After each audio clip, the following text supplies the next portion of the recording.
Very, very welcome to the next Travel Summit. It's a very trendy word we're using, but it's a question and answer session. I'd like to welcome everyone to our discussion about America. And the point of these question and answer sessions at the Holiday World is that we can get the experts, the leaders in the field, onto stage so that you, the audience, can ask questions direct face-to-face from people who know what they're talking about. I think we have enough room. We have 6 people here, and we're representing both sides of America, the huge traffic to North America from Ireland down through the years.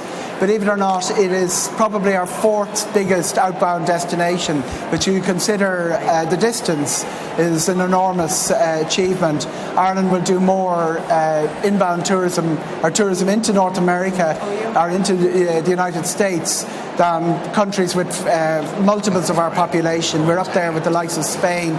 We are, believe it or not, the 14th most important inbound destination for America. I know they're our 2nd most important tourist destination on the way in here, but people forget that Ireland is as important, almost as important, is quite important for America going in the other direction. Why? Because we all have cousins over there, we all know people over there, and we are very familiar.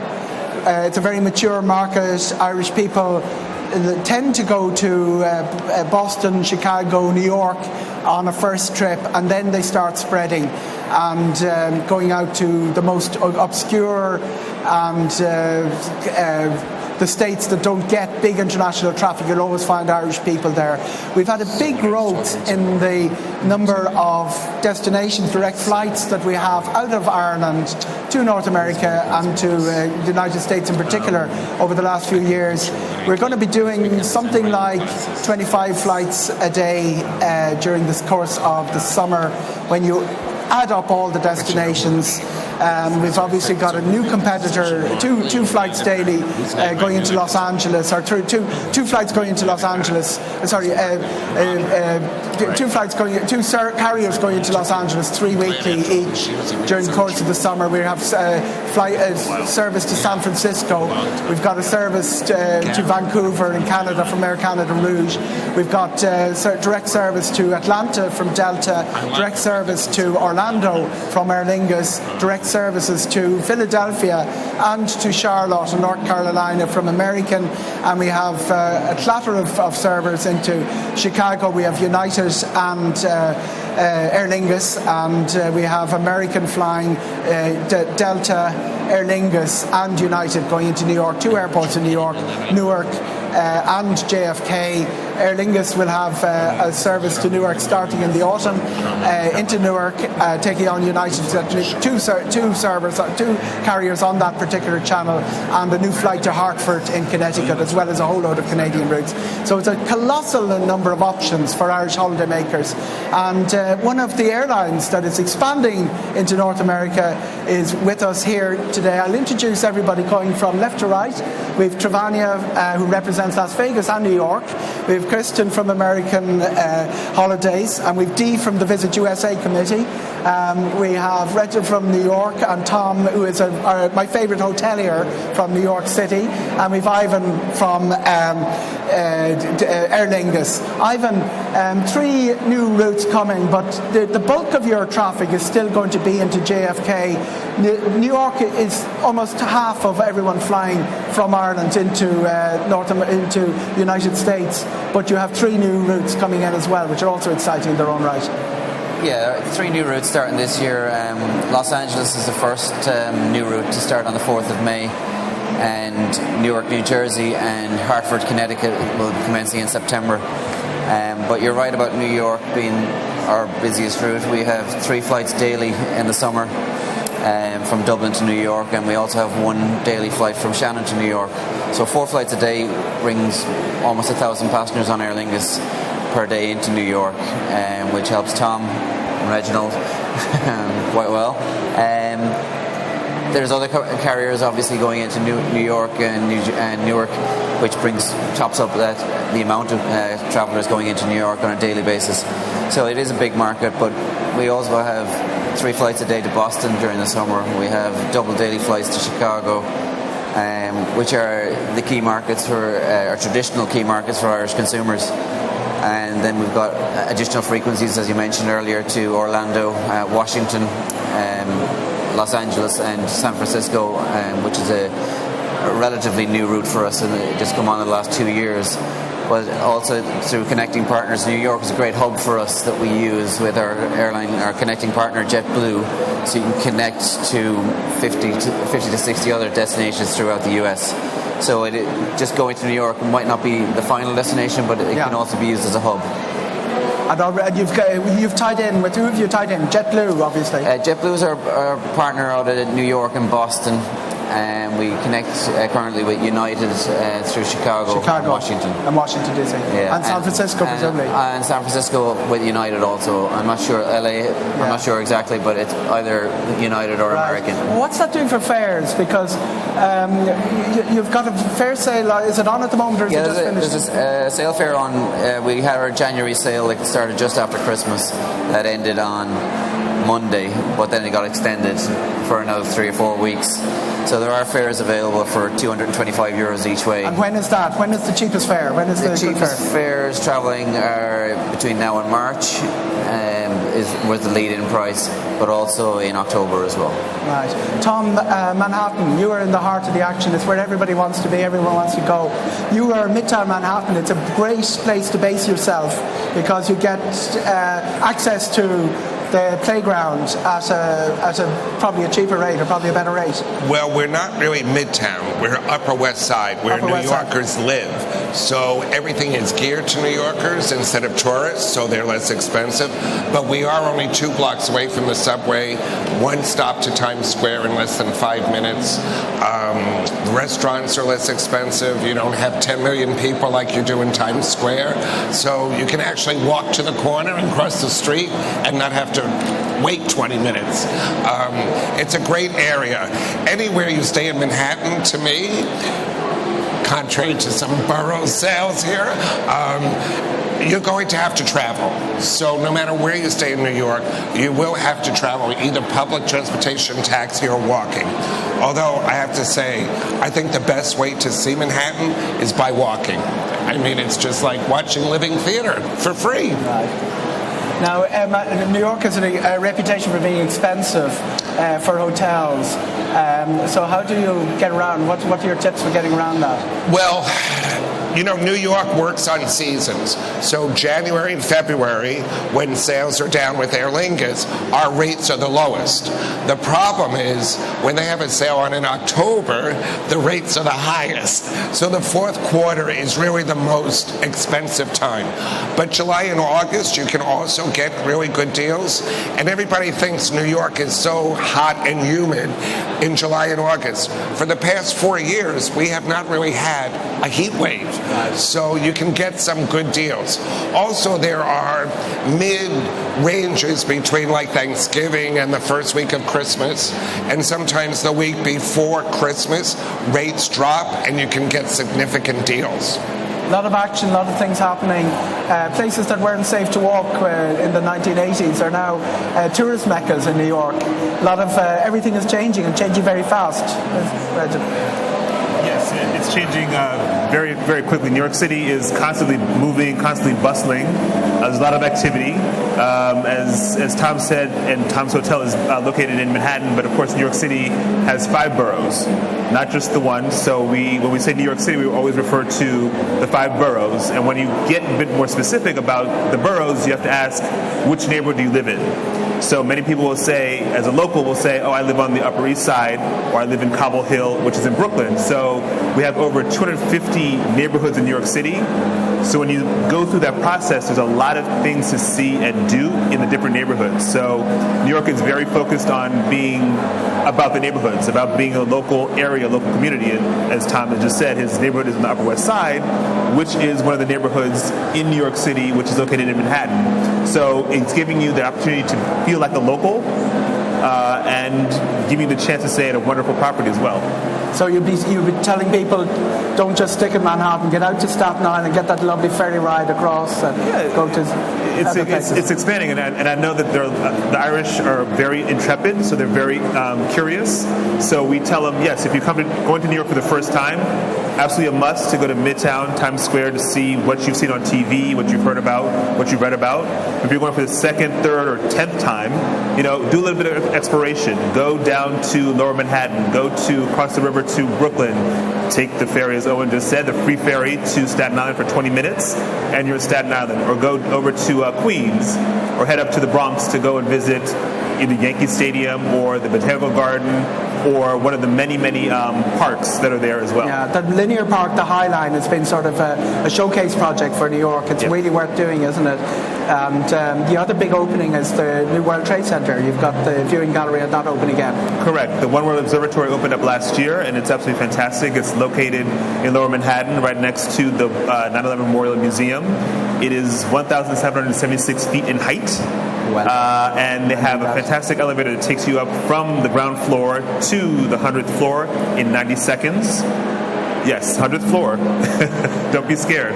The elevator ride is quite cool because it is a history of New York as you're going up. Correct. It gives you a virtual experience of what New York City was like when it was first discovered as New Amsterdam. Birds singing and trees and things like that, and then the next thing. And it takes you up to what New York City is right now today, in 2016. Right. The Irish people used to go to New York. I think they used to go do an awful lot of shopping, and they used to party a lot. I remember Visit USA did figures a couple of years ago where a group of 4 women would spend €2,400 each on a shopping trip to New York. That all went when the pussycat, the Celtic pussycat, lost his clothes. But is it coming back? Are people going back to New York in short breaks, or they? Yes, I think people are still finding value in places like New York and other destinations within the US, despite the weak euro against the dollar. Branded designer goods, cosmetics, bags, shoes, it's still very, very good value. And that's what people are buying, and gadgets as well. Where else do Irish people go? Let's get out of New York for a little while. Florida is a very big market for the Irish market, and Las Vegas and New York, it's that kind of golden triangle that would be the 3 biggest sellers out of Ireland. Now, the dollar, you say, is very strong. What do we do to cope with that? Is there an action plan you can put in place to say, I need to make sure my euro goes a bit further because the dollar's so high? Yes, people are looking around for value for money. They're not necessarily looking for the cheapest of cheap, but they are looking for good value for money. And I think people are trying to include a lot of ancillaries of what they intend to do. Like for Florida, they will buy their passes and have all that budgeted for. And they're very good value for money. When you look at them over a 2-week stretch for a family, they will include that, and it's all part of the budget before they go, so they don't have to worry about that when they get down there in wasting time searching for the best deals. They have it all prearranged. My experience of all the major cities in America is once you move even a very short distance out of town, your coffee, your meals, your everything tumbles in price. It can be it can make a very big difference. Yeah. And Kirsten, this is what you do. It's prices and making sure that Irish people get good value holidays. What do you see happening in the marketplace this year? What's happening for 2016? Obviously, Orlando is very popular. There's some great rates to be had. You can still travel in May for 2 adults and 2 children for $529 per person. And what's nice about Orlando as well is that a lot of the accommodations will include breakfast, so you can fill up on your breakfast before you go to the parks. So there's great value in Florida. With the sale fares with the airlines right now, you can combine 2 fantastic holiday destinations in one. Like, for instance, going into Washington, D.C., direct with Aer Lingus and flying home from New York or Boston, or my favorite, being from California, flying into San Francisco. Sorry, guys. But flying into San Francisco direct and doing a fly drive down the coast of California and then flying home from Los Angeles. Kristen's a California girl, in case you didn't just pick up. In case you didn't recognize the accent. I wish they all could be California girls. Yeah, I mean, it's great. And like you said, in the big cities, the prices would be a bit higher, but you go outside the cities and you'll find places very affordable for accommodation, for shopping, for restaurants. The great thing about the States as well is that there's such a great variety of restaurants. You'd have higher end restaurants, but you'd also have very affordable restaurants with great food. So. And Trevania, the Las Vegas is one of our biggest indirect destinations. I know we're all waiting for that great moment when we get a direct flight from Dublin to Las Vegas. Very strong hints that there may be one in 2017. Vegas has is one of those places that if you travel any distance out of it, everything gets very, very much cheaper. What's happening in the Vegas market this year? There's lots of change, lots of new openings. It's a city that doesn't stay the same for 6 months. It doesn't. Las Vegas it doesn't even change on a weekly basis. It's a daily basis. If you go and you go back again 6 months later, it's actually changed completely. Like we've changed so much in the past 2 years, like starting with the Link, which was a residential area, nice outdoor eating, great bars, shopping. We did the high roller, we put the high roller in, and for 2016 we're now introducing the park, which is kind of a residential feel, again outside dining, which we've never seen anything like this in Vegas before. Right. It's on 6 acres. We're going to have a 20,000 space arena, 5,000 space theatre in there, so it's going to be absolutely amazing when you see it. Like, it's a very diverse city, it changes all of the time, and it's got something to offer everybody. And do you have value. To gamble? Do you have to not be a gambler? At all, no. Like, gaming is a very low revenue for us now. Like, everybody thinks you go to Vegas to game. Gaming is there. We don't actually even spend any marketing in promoting gaming because it's there. But we have some of the best chefs in the world are in Las Vegas. Actually, about 10 of the best chefs in the world are in Las Vegas. Right from dining to shows. It's a great entertainment city. Like, we've Jennifer Lopez after signing up now to do a residency, Lionel Richie. It just changes so much, you know. And the playground around Vegas is as important as the city itself, because the canyon and the Grand Canyon is very accessible. Yeah, and like, it's actually one of the natural wonders of the world. Like, to go to Vegas and think, oh, I'm just going to the Strip, is just a really silly way of thinking, because you can go to the canyon, you can go to Lake Med. There's so much other things to do. There's zip lining. There's just it's so versatile. Like, there's so much to do there. You could spend days talking about Vegas. It's a really interesting destination. Back to Orlando and the playground. There's lots of exciting things happening with the theme parks. I know Star Wars are going to loom large over Disney, and Universal are adding on. Is theme parks really what brings people to Orlando, or is there more to it? Yeah, absolutely. And Orlando, like Las Vegas, is one of those destinations that reinvents itself every year. Universal, Disney World, you've got Legoland, and you've got other smaller attractions in Kissimmee, fun spots in Kissimmee. So there's always something new. I mean, I think Harry Potter was the biggest attraction in recent years. But changed the game. I think Disney was way ahead of everyone, and now Universal are sort of regarded. And Universal won Best Theme Park in the world last night. At the Irish Travel Awards last night, Universal won the Best Theme Park ahead of Disney. I know they are the sort of the Barcelona and Real Madrid of theme parks, and they're forever trying to. But Universal has been catching up and snatching little awards every now and again. Yeah, it really and there is a very important development in Universal is the on-site hotels. I think they built one huge new budget hotel, Cabana Bay, and they've another one on the way. Yes, and standard rooms and suites for larger families. The 3 existing hotels that were there before that, they're 4-star category, and they would offer the free express ride when you stay there. With the new hotel, with Cabana Bay, that express ride is invalid, but you do get an hour extra entry into the park, into the Wizarding World of Harry Potter. But it is so much easier to be on site as well, because you have no transportation issues. You're within the parks within 10 minutes.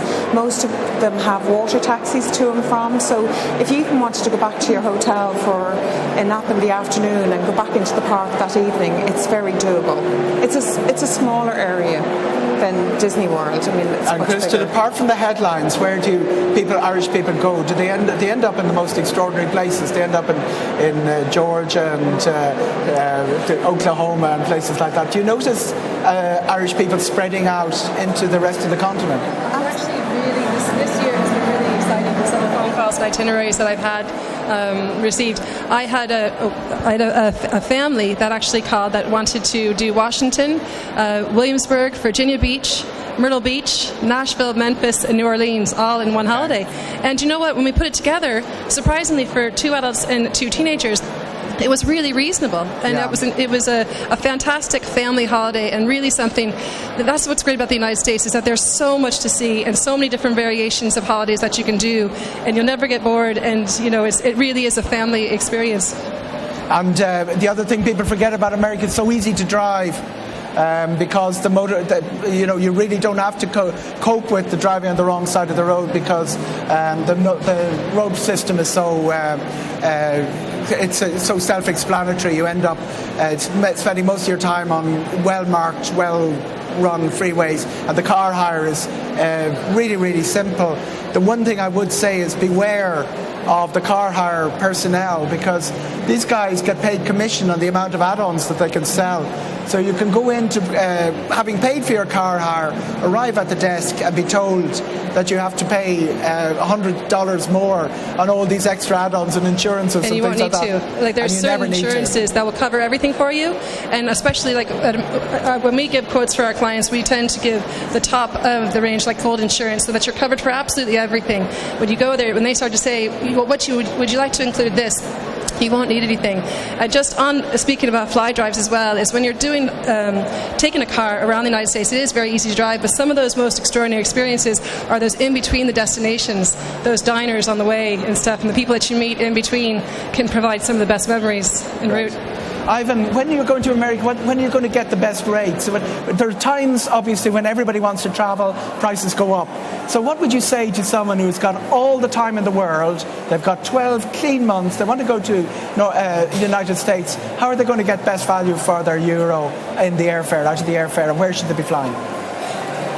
Well, the best value is always to be found when you book early. The airline industries tend to offer the lowest fares and the leading rates when they're introducing a new route, or when they're having their annual sale, which is what most airlines are currently in sale mode right now. But that's when I think you will find the best value. It'll be towards the end of December, start of January, when it's traditional sale month.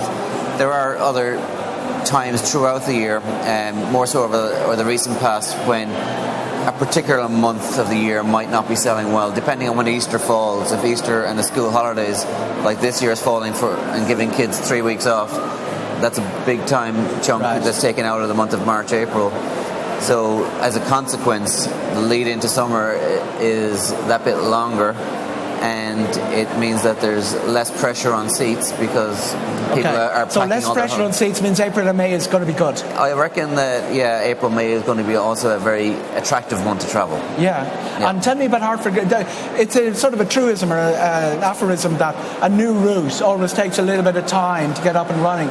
So will Hartford be on sale effectively until the route gets better known? Hartford is on sale currently, and what price? A great lead-in price. I mentioned a $225 lead-in price earlier, but I think Hartford is around $230. So not much of a difference. So it's considerably cheaper than Boston. Boston was the one that was coming in at $225. So €5 more expensive on. Yeah. But it's a new destination for us personally. Connecticut is an area unknown to me. There are people at the show from New England, Connecticut, and Hartford Airport. They're actually here promoting the actual environment around Hartford itself. So very important, because Hartford Airport is now international again. For 6 years it was called Hartford International Airport, or it wasn't international, but thanks to Ivan, it's now international again.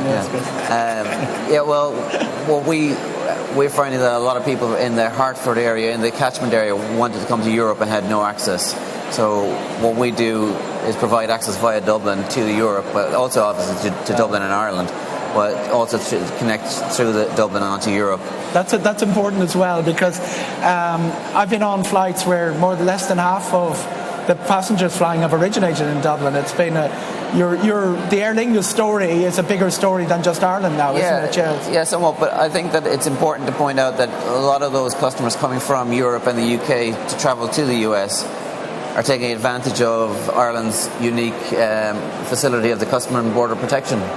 So when you arrive in Dublin, you've got an hour and a half to kill between flights. You clear immigration and customs before you sit in your next flight, and then you arrive in New York, Boston, Chicago, and you're collect your bag and you're out of the airport in 30 minutes. And that's got a lot better with the booths now. That shortens the conversation.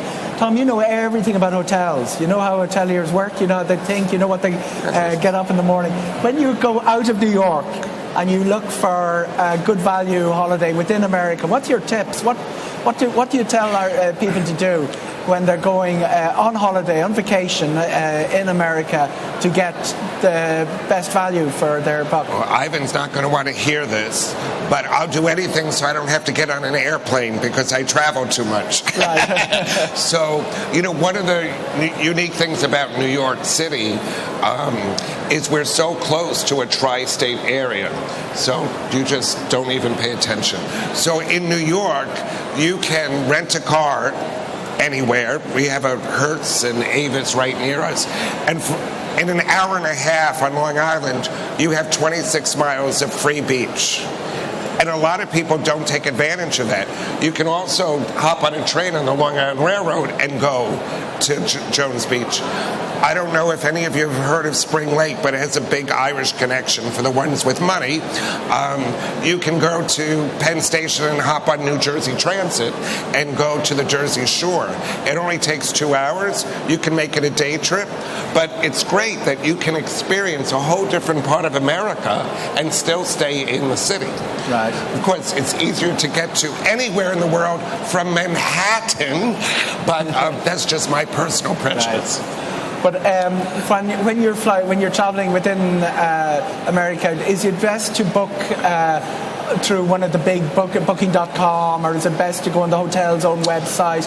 How should you manage I think all consumers are the same. I'll go on Expedia, then I'll go on TripAdvisor, then I'll go on the hotel website, because a lot of hotels have this best rate guarantee. So you have to do a little comparison shopping.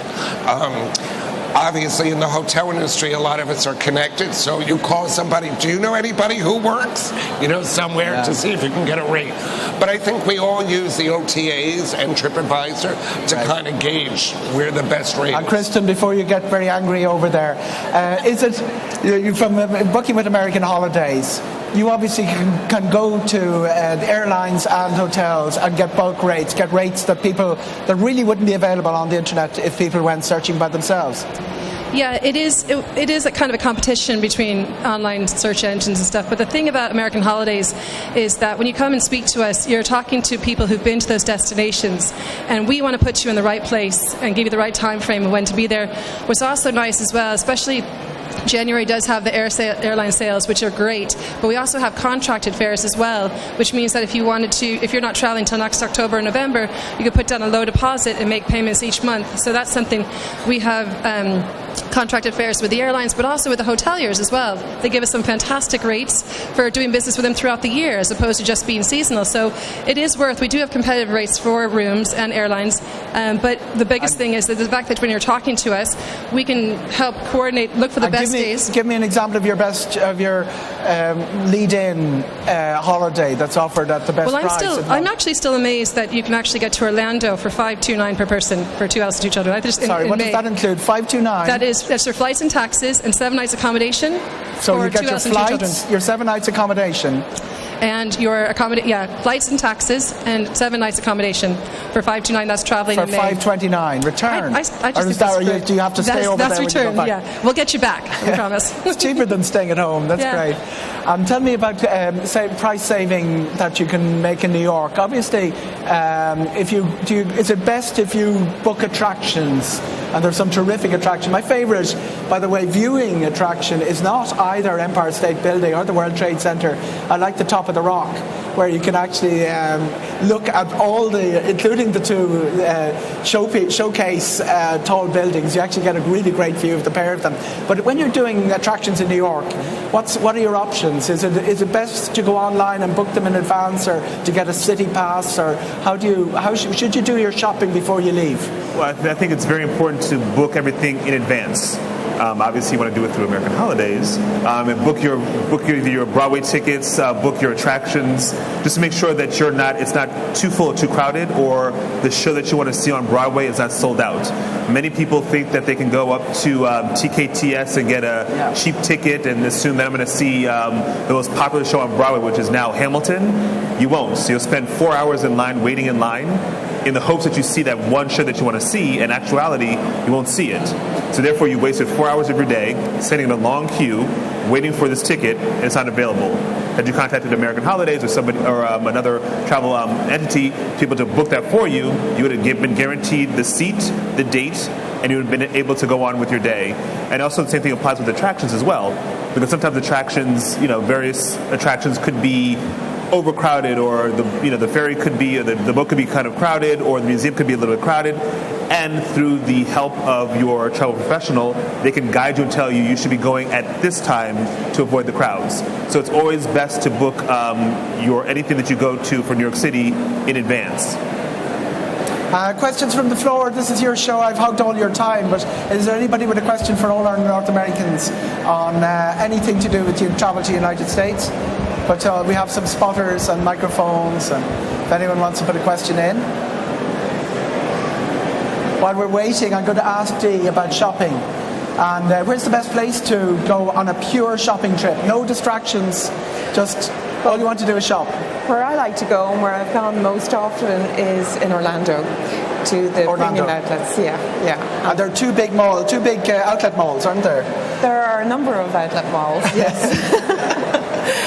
There's the premium there's two sets of premium outlets on both ends of International Drive, and then there's the mall at Millennium, which is kind of a higher end shopping experience. Yeah, all those brands and things that we don't understand. It is, right? Yeah. But they're my favourite places. Right. And then obviously there's great shopping in New York. Jersey Gardens has now become premium outlets. And Woodbury Common is a nice day out as well. I think Woodbury Common is a county of Ireland. I think everybody in Ireland knows of Woodbury Common. It's one of those brands that everybody understands. Yeah, absolutely, And Century 21, it's a whole load of openings, isn't it? Century 21, yes, there are. There's the main Century 21, which is located in Lower Manhattan, and there are 5 others located in the other boroughs. But to add to Dee's point about shopping in New York City, in 2017, New York City will have the first ever outlet shopping mall in the city called Empire Outlets. And this will be located on Staten Island. So therefore, you're able to hop the Staten Island ferry for free, pop over, and you're literally steps away from the ferry terminal to Empire Outlets to go shopping at over 1.2 million square feet of shopping. So if you can't find shopping there, I think there's a problem. So it's goodbye Woodbury Common. It's going to be Empire Outlets from 2017. It's going to be a combination. So if you're there for a short period of time, for 2 days, it would be good to go down to Empire Outlets. If you're there for a longer period of time, of course, I have the opportunity to go and experience Woodbury Common, to go shop and just get out of the city for a little bit, is a good option as well. So there are 2 options for 2 different types of travelers: the weekend city breaker, or the one who's going on for a long holiday period. And Kristen, Century 21 has a store on 65th Street and Broadway, which is only 10 blocks from the hotel. But last month, Bloomingdale's, which is a major department store on the Upper East Side of New York, opened their first outlet store on 72nd Street and Broadway on the West Side. So it's great deals all around New York. Nordstrom Rack down on 14th Street. I mean, New York, you can shop till you drop. And the sales tax, that drives me wild because it drives New Yorkers wild too. I like the price to be the price. I don't like to be sort of, this is what we're not used to, you're used to the VAT with one price, that's what it is. It's included here in the price. So, which makes life easier, and where is sales tax high and where is it low? Is New York a particularly high sales tax? Unfortunately, yes. Except for clothes under $100, there's no tax. And one of the reasons Jersey Gardens, especially with the Irish, has done so well is it's enclosed, so in the colder weather you can shop. But Jersey has no tax on clothes. Okay. Except over 500, I think, is the cutoff. Right. So no tax. Kristen, tell me about tax. Philadelphia is free. Tax-free. Is Boston tax-free? Massachusetts? It is actually, That's a new thing, I think, actually, in the past couple of years that they've removed the tax from clothes as well. But I don't know of anywhere else. I think maybe... No, I think it is... do you know, or D? No, I think Freeport, Maine is most cities have Maine is tax-free. Sorry? Maine, I think, is Maine is tax-free, okay. Perhaps Oregon. But anyway, questions from the audience before we wrap up? Oh, there's somebody here in the front. Right. And have we someone else, Andrew? Ivan. Which of the American destinations are the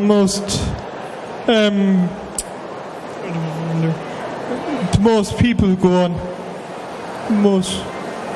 The best routes for passenger numbers? What are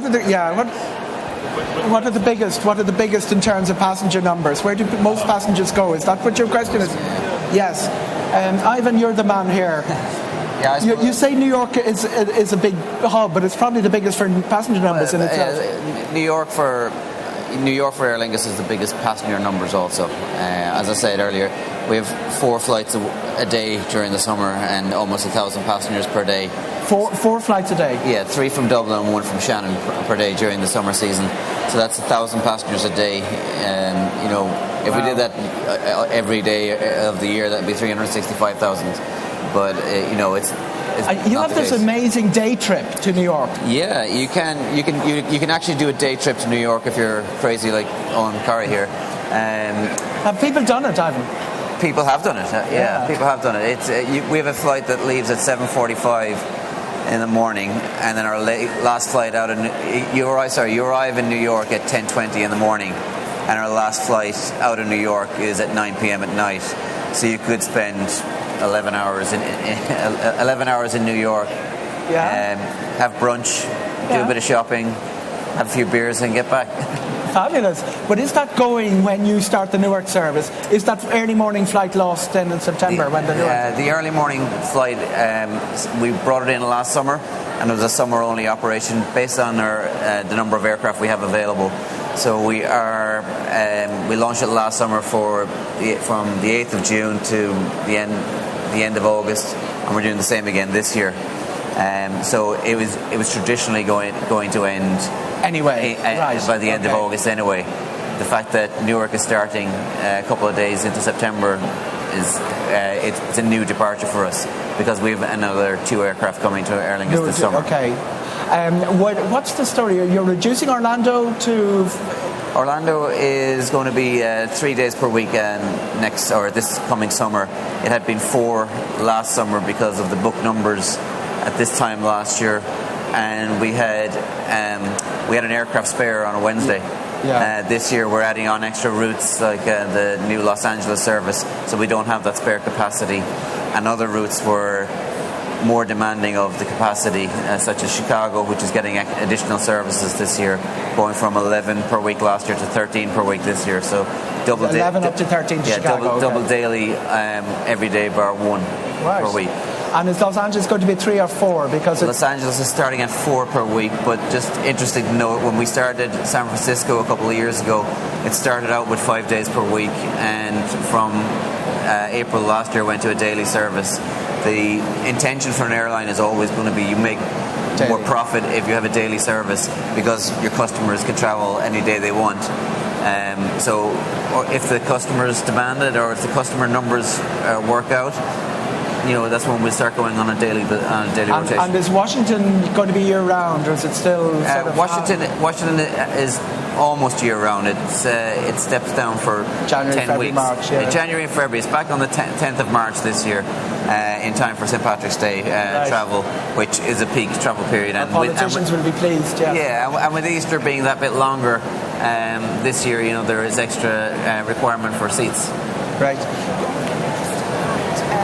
With the new routes that are coming on board in summer 2016, during the high season, there's going to be 194 direct flights out of the main airports in Ireland. Every week. Yeah. I thought that was pretty fantastic for an island. I think it's 25 on some of the days. And it's amazing. It's nearly 200 flights a week. It's quite extraordinary. And last questions with the audience before we thank our panel and send them back to their various, back to America, back across the Atlantic, across the broad Atlantic. Anybody else with a question? This is your last chance. This is your show. It's on my show. Hands up, and we might have anybody spotting. Okay. Thank you, everybody from America and from the Irish American and the Real Americans. Thank you very much, guys. Appreciate it.